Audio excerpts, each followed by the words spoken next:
Bonjour Josué, Bonjour. comment tu vas aujourd'hui? Bien? Bah c'est parfait, t'as pas trop froid? Non, c'est bon. Parce que l'hiver il approche là quand même, hein. Oui. Tu veux bien nous faire la lecture? On va continuer donc le chapitre 12 de l'évangile de Matthieu, versets 30 à 33 s'il te plaît. Celui qui n'est pas avec moi est contre moi, et celui qui n'assemble pas avec moi disperse. C'est pourquoi je vous dis, tout péché et tout blasphème sera pardonné aux hommes, mais le blasphème contre l'Esprit ne sera point pardonné. Quiconque parlera contre le Fils de l'homme, il lui sera pardonné, mais quiconque parlera contre le Saint-Esprit, il ne lui sera pardonné ni dans ce siècle, ni dans le siècle à venir. Ou dites que l'arbre est bon et que son fruit est bon. Ou dites que l'arbre est mauvais et que son fruit est mauvais. Car on connaît l'arbre par le fruit. Merci Josué. De rien. Alors, de quoi ça nous parle là? Là on a un sujet un peu épineux, hein, un peu compliqué. Le blasphème contre l'esprit. Le seul péché qui n'est pas pardonné. Est-ce que tu pensais que tous les péchés pouvaient être pardonnés? Non. Non? C'est vrai? Ouais. Tu pensais qu'il y en avait quelques-uns qui pouvaient pas être pardonnés? Non. Je savais pas trop lesquels, mais je pensais qu'il n'y en avait pas trop, non. Moi, je pensais que clairement, la grâce de Dieu, elle pouvait s'étendre à tous les péchés possibles. Mais là, ce passage, il nous dit que c'est pas le cas. Il nous dit que pour le blasphème contre l'esprit, il y aura pas de pardon. Et puis en plus, il précise ni dans ce siècle, ni dans le siècle à venir. Donc vraiment, C'est mort, c'est fini. c'est Ce mort, sera c'est jamais fini. pardonné. Exactement. Alors c'est quoi ce blasphème contre l'esprit? Bon, déjà, c'est quoi le contexte? Tu te rappelles de ce qu'il y avait avant? Non. Avant, il y a les pharisiens qui accusent Jésus de chasser les démons par Belzébul, le prince des démons. Ah oui, je m'en rappelle. Du coup, lui, il sait très bien que c'est pas par Belzébul, mais que c'est par l'Esprit de Dieu. Donc les pharisiens, ils sont en train de dire que l'Esprit de Dieu, c'est Belzébul. Et c'est ça qui est dramatique. C'est penser que Dieu, c'est Satan, quoi, grosso modo. Alors déjà, moi j'aime bien le début, le premier verset. Si on commence par le début, celui qui n'est pas avec moi est contre moi, et celui qui n'assemble pas avec moi disperse. Donc là, on voit que Jésus, il n'y a pas de gris, quoi. C'est noir ou c'est blanc. C'est soit on est avec lui, soit on est contre lui. Il n'y a pas de neutralité possible.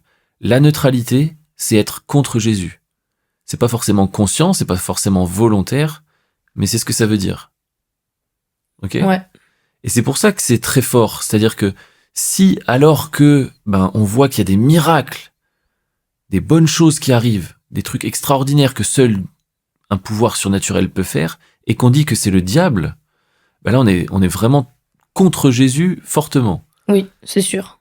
Et ça, c'est pas pardonnable. Alors je sais pas s'il faut vraiment le comprendre au sens littéral, ou si le simple fait de penser que le Saint-Esprit, l'Esprit de Dieu, c'est en fait le diable, forcément, si tu penses ça, comment tu peux obtenir quelque chose de Dieu? C'est impossible. Oui. Puisque tu penses que c'est le diable.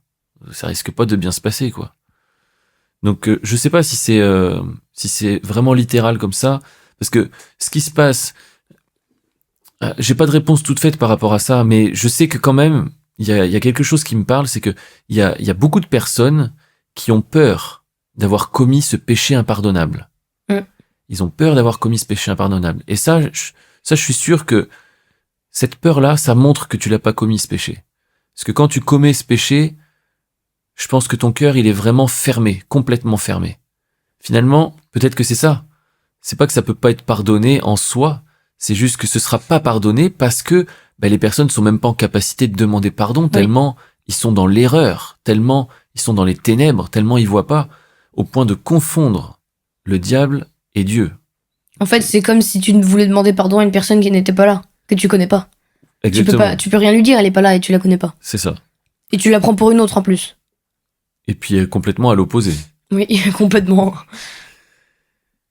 Et puis le dernier verset, il dit bien, ou dites que l'arbre est bon et que son fruit est bon, ou dites que l'arbre est mauvais et que son fruit est mauvais.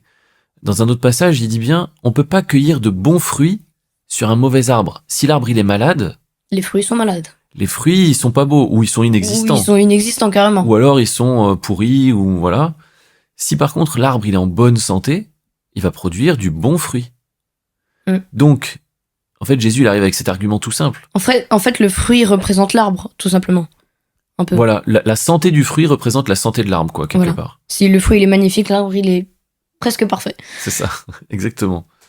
Et donc là, vu que lui, il opère des guérisons, qui délivre des personnes, qui chasse des démons, etc., ben ça, c'est ce qu'on appelle le fruit, c'est la partie visible Oui. qui amène de la vie. Donc ça, est-ce que c'est bon ou c'est pas bon comme fruit? C'est bon. Bah, c'est très bon. C'est très très bon. C'est délicieux. C'est délicieux. Donc forcément, l'arbre, il est bon. Ça vient pas... Alors Donc c'est vrai que... L'arbre, du coup. Pardon? C'est Dieu, l'arbre, du coup. Oui, bien sûr, c'est ça. C'est ça, c'est exactement. C'est vu que le fruit, il est bon, l'arbre, il est bon, et l'arbre, c'est Dieu et c'est pas Belzébul. C'est exactement ça. C'est pour ça qu'en fait, logiquement, c'est pas possible que Jésus, s'il fait des bons trucs, il puisse être avec Belzébul. C'est ça. Lui, tout ce qu'il fait, c'est emmener l'enfer sur terre, en fait, hein, indirectement, quand même. Ou tromper les choses, parce que c'est tromper les gens, parce que c'est vrai qu'on le voit par exemple dans les 10 plaies d'Égypte, à l'époque de Moïse. Il y avait les magiciens en Égypte qui ont réussi à reproduire les 4 premières plaies. Donc, le diable a un pouvoir, il peut faire des grandes choses. Oui. Et il peut même donner des guérisons ou des trucs comme ça, mais c'est jamais gratuit par contre. S'il te donne quelque chose, c'est pour te prendre ailleurs. Et souvent on voit moi j'ai entendu beaucoup de témoignages de personnes qui allaient voir des guérisseurs ou des marabouts ou des choses comme ça, et il y a quelque chose de bien qui arrive, et tu te dis waouh, c'est trop bien, ça marche. Sauf que le problème c'est que oui, ça marche, mais il y a une contrepartie. Et derrière, c'est que en fait, il te rend esclave de plus en plus. Tu vas tomber par exemple dans de la maladie chronique, ou alors c'est un autre domaine de ta vie qui va s'écrouler. Et c'est pour ça que les gens ils rentrent dans une spirale sans trop s'en rendre compte au début, où ils mettent le doigt dans l'engrenage. Ça se passe bien au début, et sauf que en fait après t'as un autre souci, donc tu vas revoir les mêmes solutions ténébreuses finalement, parce que tu penses que ça va marcher, etc. Sauf que tu te rends compte que plus le temps passe... un autre souci, au bout d'un moment, t'as 1001 soucis. C'est ça. Donc tu règles peut-être un ou deux soucis au début, sauf que après, tu te rends compte que t'as plus de soucis que t'en as réglé. T'en as toujours plus. Alors que quand Dieu, il agit, il donne, et il se repent pas de ce qu'il a donné. Il le reprend pas. Et il donne sans contrepartie. En fait, Dieu et Satan, c'est vraiment l'inverse, parce qu'au début, Satan, ça pourrait être bien, c'est plus simple, on va dire. C'est pas que Satan, ça pourrait être bien, c'est que ça pourrait sembler être bien ce qu'il fait. Oui, voilà, c'est ça. Il se déguise en fait, il se déguise, voilà. C'est pas lui qui est bien. Oui, non, celui il est mal. Sauf que Dieu, au début, c'est pas forcément bien, parce que on peut être persécuté et tout. Et du coup, sauf qu'à la fin, on sait qu'avec Dieu, c'est forcément bien, parce qu'après, on ira au paradis. Alors qu'avec Satan, si on suit Satan, on sait qu'à la fin, on ira en enfer. Donc, au final, pour l'éternité en plus. Donc, au final, autant souffrir sur terre. Au pire du pire, tu souffres sur terre, voire mourir sur terre, pour aller au paradis jusqu'à l'éternité. C'est vrai. C'est ce que Jésus dit d'ailleurs. Oui. Ou alors, t'as une bonne vie, mais pas très bonne quand même. Mais tu finis en enfer pour l'éternité. Donc, au final, c'est mieux d'être avec Dieu qu'avec Satan.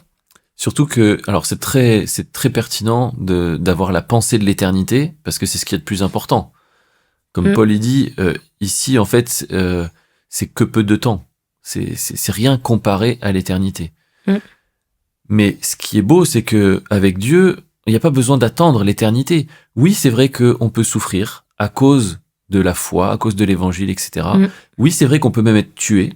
Malheureusement, on a vu avec l'Église persécutée, puisque nous on est allé à la rencontre annuelle à l'occasion des 70 ans, on a entendu des témoignages, c'est terrible ce qu'il y en a qui vivent, c'est terrible. Mais ils ont cette assurance que derrière, il y a l'éternité qui sera avec Jésus. Mais malgré tout ça, dès le présent, on peut déjà expérimenter le royaume de Dieu. On peut expérimenter la joie, la paix, l'amour qui nous dépassent et qui, même dans des contextes de persécution difficiles... Tu ressens son amour. Exactement, peuvent nous transporter, etc. Et le truc, c'est que, concernant Satan, c'est pareil. Il n'y a pas que dans l'éternité que ce sera compliqué. Déjà aujourd'hui, parce que ceux qui sont dans la colère, dans la méchanceté, dans la violence, dans la maltraitance, dans le mensonge, etc. Même si c'est leur façon de vivre, de survivre, de trouver un sens à leur vie ou je ne sais quoi, ils sont emprisonnés de tout ça. Et en fait, ils ont pas une vie légère et agréable. Ils ont une vie lourde, pesante, qui est souvent d'ailleurs triste, où tu as souvent de l'addiction, que ce soit donc la dépression, la drogue, l'alcool, le sexe, etc. Enfin, toutes ces choses-là. Donc, il y a même pas besoin d'attendre l'éternité. C'est Tu peux déjà la ressentir sur Terre, l'éternité que tu auras plus tard. de la même façon qu'on a les prémices de l'esprit, nous, eh ben, il y a les prémices de l'enfer aussi, finalement, quelque part. Voilà, et pour conclure, je vais juste reprendre un verset qui dit que si on appelle nos ténèbres lumière, alors grandes sont nos ténèbres. Et là, ça me fait penser à ça.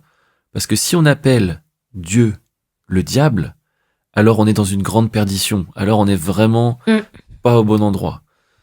Mais pour tous ceux qui ont peur d'avoir commis l'irréparable parce que ils ont mal parlé de Dieu dans leur vie à un moment donné, la conscience de cette culpabilité, elle est pas possible. Parce que soit on est coupable de ce péché, mais du coup on est complètement aveugle et complètement fermé, soit on l'a pas commis, et donc du coup la grâce est toujours là, peu importe ce qu'on a pu faire ou dire. Et nos péchés seront pardonnés. Et nos péchés seront pardonnés. C'est ça la bonne nouvelle de l'évangile. Eh ben merci Josué pour la discussion du jour, et puis ben on se dit à la semaine prochaine. À la semaine prochaine!